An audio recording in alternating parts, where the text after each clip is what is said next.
We have with us three young ladies. I'm going to let them introduce themselves. And sitting at the table also is one of their sons who actually I started first grade with and graduated high school with. And then, of course, Dora's daughter is sitting here with us too. I'm Dora Sumner, and I was born in Clark County. And I have 7 children. They're all living. Okay. And how old are you? I am 73. 93. 93! I'm going backwards. Betty Carnegie, Elizabeth actually, Carnegie, and I am 98 years old, and I was born in Lancashire, England. I came over here in 1946. I married a GI in England during the war. I am Alba McKeon. The two names don't go together. One is Italian, the other one is Irish. I was born in Italy. However, that part of Italy is not Italy anymore. It used to be part of Austria. And then after 1918, the War of 1918, a strip of land went to Italy. And that's where I was born. I have 3 children. I had 3 children. I lost my son. I lost a Marine. And I have 2 daughters. One is a nurse and one is a pharmacist. And I am 94 and a half, almost 95. I was the youngest of 4. And they all used to dance. And so when they would go to dance, Mom would let me go with my sister to make sure when I came home, she had a lot of questions, who they dance with. I think when I look back on my very early life, when I was 3 years old, I fell into some water and almost drowned. And I can remember it still so clearly, going under the water and trying to call for my mother, and the words wouldn't come out for some reason. And some elderly man was walking along and happened to see me falling and ran and pulled me out. So if it weren't for him, I wouldn't be telling this story today. What is your earliest childhood memory? Well, that's been so many years ago, it's hard to tell. But anyway, we lived on a creek and went fishing and playing in the water. But we never learned to swim. Going to school, going to graded school, we walked about 3 miles one way. And that was an experience, especially in the wintertime.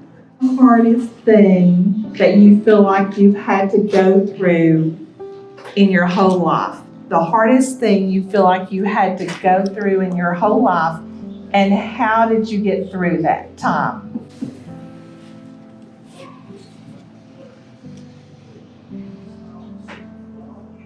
That is hard? hard. Losing my son. I can imagine. Losing my son. And how did you get through that? Probably the war years. I was living just outside of London when the Germans were bombing London. And I've listened to bombs screaming down, never knowing whether one would hit me or not. They used to say, well, if you hear it, it's not going to hit you. So it was always good to hear them. Anyway, that's probably the hardest thing years I ever went. Outside of that, I've had a wonderful life. Okay. Well, the hardest thing was giving up my husband, but I gave up my mother and dad, and I had 4 sisters and 2 brothers, and I'm the only one that's left in the family. But I just lifted up to the Lord to keep me here, so I'm still here. What's been the happiest period of your life, and why? I think seeing the Statue of Liberty. Coming from a communist country, it's really difficult to describe. what it's like. And I hope we never have to see that again. But seeing that Statue of Liberty for the first time, knowing that we were free and we have an opportunity to start a new life. What's been your happiest time of your life and why? I guess the happiest 33 years of my life were my marriage to my third husband, who turned out to be, without a doubt, the very love of my life. And we played tournament bridge, and we played all over the country, every state in the Union, including Alaska and Hawaii. We played tournament bridge and had a wonderful time together. And he lived to be almost 99. So that says a lot of hope for 60-year-olds. He lived to be almost 99. Okay, Dora, what was the happiest time of your life and why? Well, I think the happiest time of my life was when I received the Lord and Savior of my life, and when I see my husband do the same. Just what is the best advice that you have to give to young people who are just living life? What's your best advice? Never give up on what you're trying to achieve, because I went through a lot, and yet it doesn't seem to me it was not hard. None of that was hard.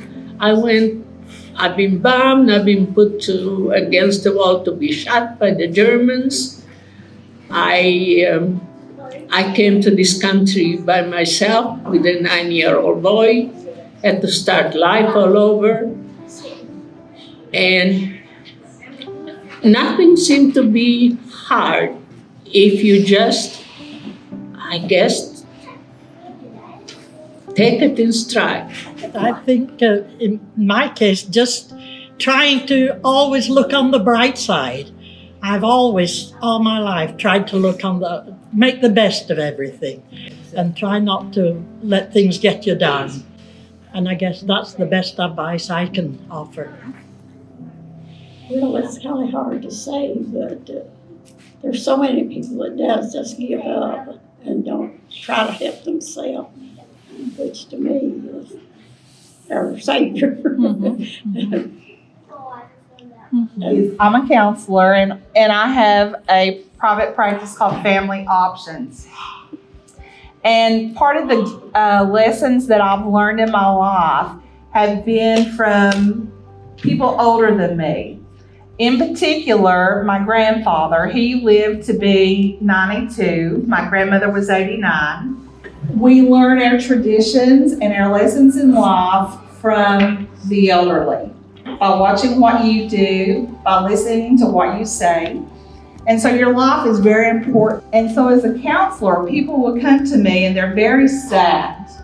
And they say, I have no purpose in life. I don't know what my purpose is. I just wish I could die because I don't know what my purpose is.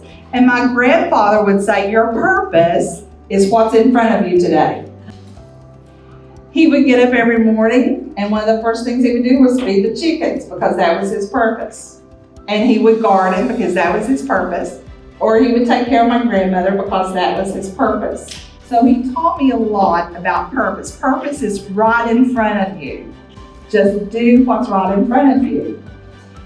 Another thing about my grandfather was every day on our birthday, when we were very little, from the time as little as I can remember until he died, and I was a lot older when he died, he would give us for our birthday a birthday dollar, a $1 bill. That's what you got for your birthday every year, $1 bill, okay? And it meant a lot. And so here's what we're gonna do today.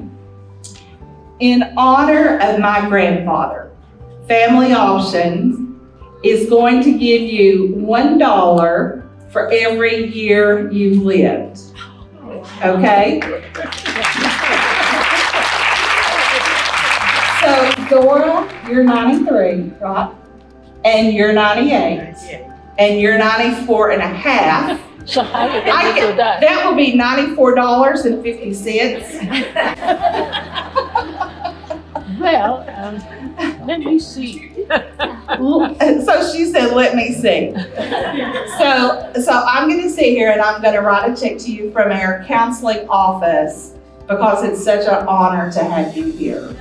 Such an honor.